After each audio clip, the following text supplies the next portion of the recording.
indivisible. Can we go on? Do we see this fact? And we're asking a question. Is there a perception which is not time and thought?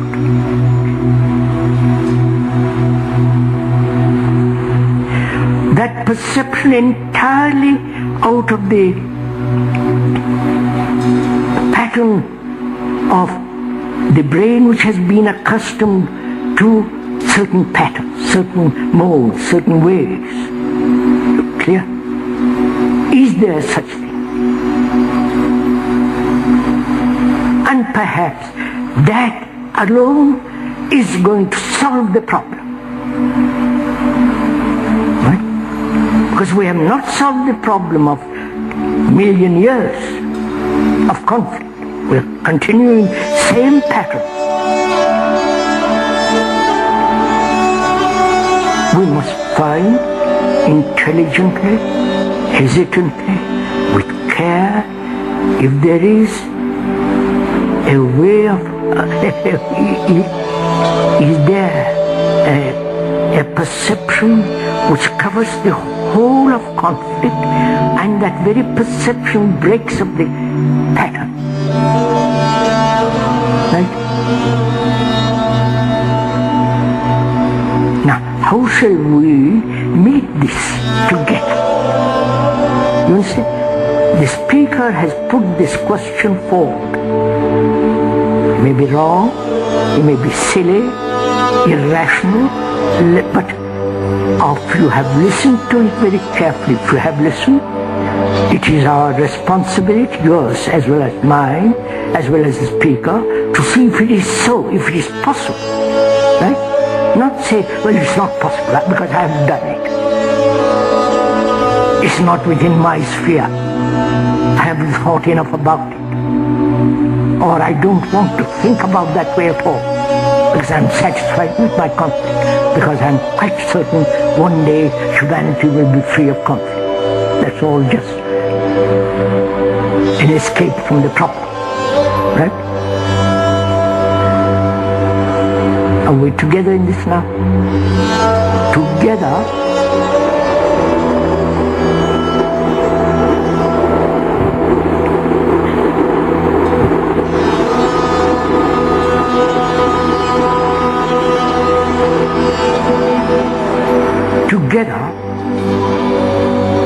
being aware of all the complexities of conflict, aware, not denying it. It's there. It's there as actual as pain in the body. It's there. One is aware of it. Aware without any choice. It is so. And at the same time, asking the question whether there is a different approach to this altogether. Very concrete.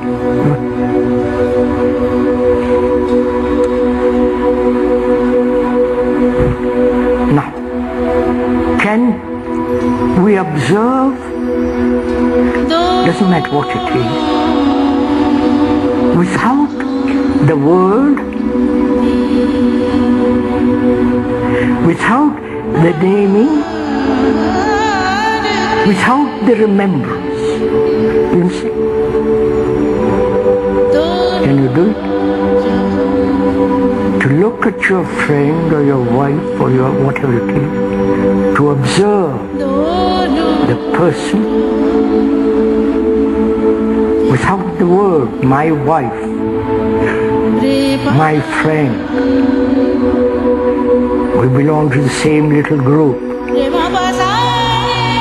Without any of that, to observe, which is not observed through remembrance. Can you do it? Can we do that? Have you ever directly tried it? Now as you're sitting there, can we do it together? That is, not only look at the person without name, without time and remembrance, and also at ourselves. You understand? The image that we have built about ourselves, the image which we have built about the other, to look at that image without any, as though you're looking at it for the first time, looking at a rose for the first time.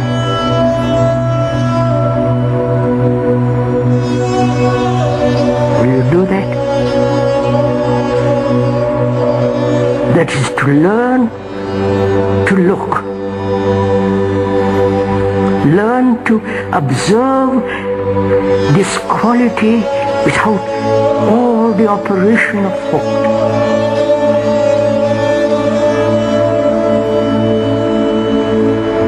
Don't say it's not possible.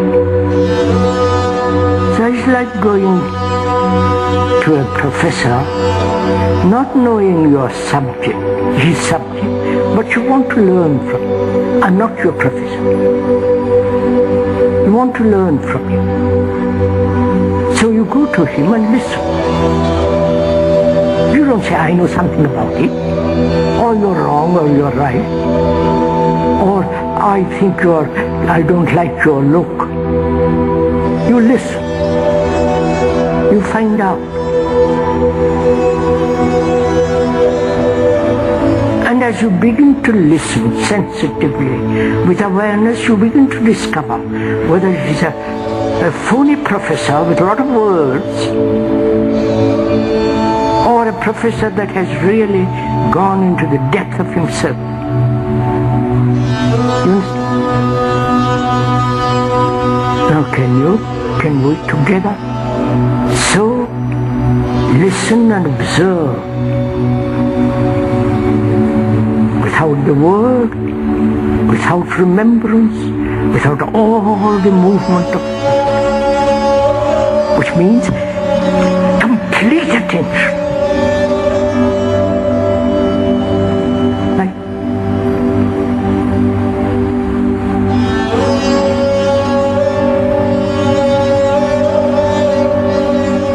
Attention not from a center to attain, but attention which has no center.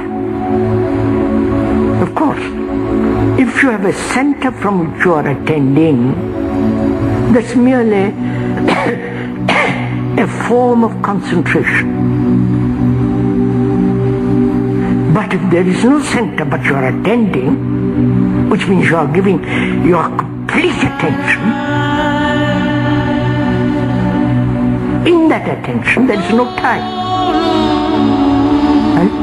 I want to say this. I'm listening. Suppose I'm listening to you. You're telling me a story.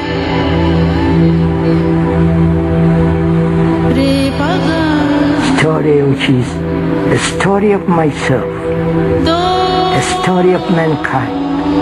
You're telling me that story, and I'm listening to you because I don't know anything about it.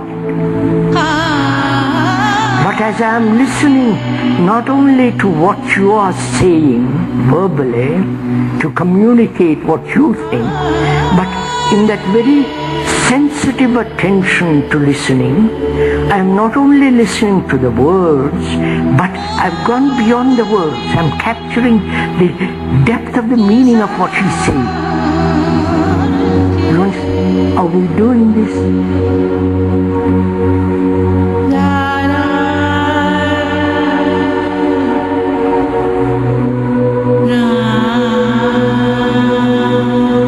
Look, many of you, unfortunately or fortunately, I've heard this speaker for many years.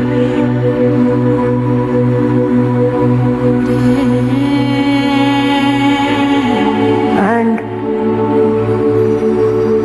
you see, this breaking the program of the brain has not come about. And you repeat that statement over year after year. It hasn't come about. Is it because, please, is it because you want to attain, become, have that state of brain in which the pattern has been broken? You follow? That is, you have listened, it has not come about, and you are hoping it will come about, which is another form of becoming. Right? So you are still in conflict.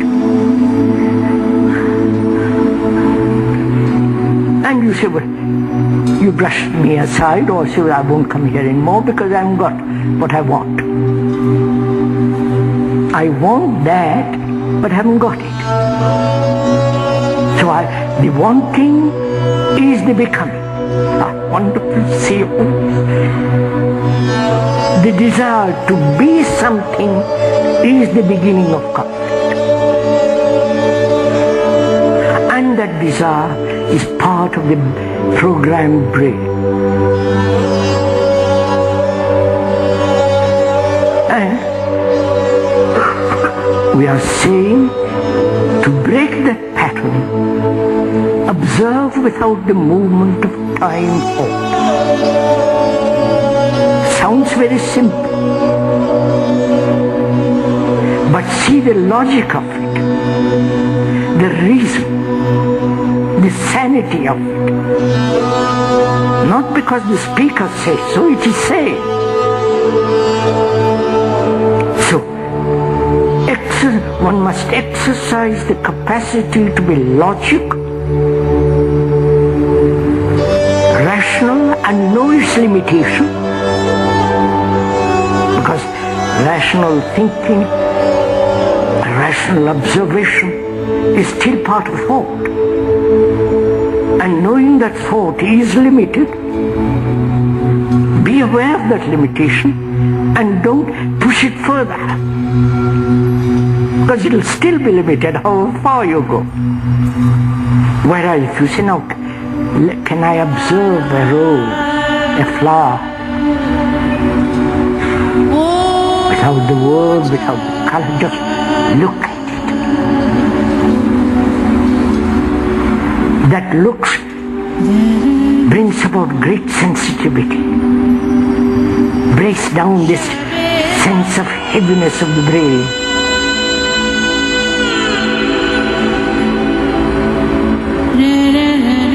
And gives extraordinary vitality, because thought has its own energy through conflict. Obviously. But there is a totally different kind of energy when there is pure perception, which is not related to thought. Right.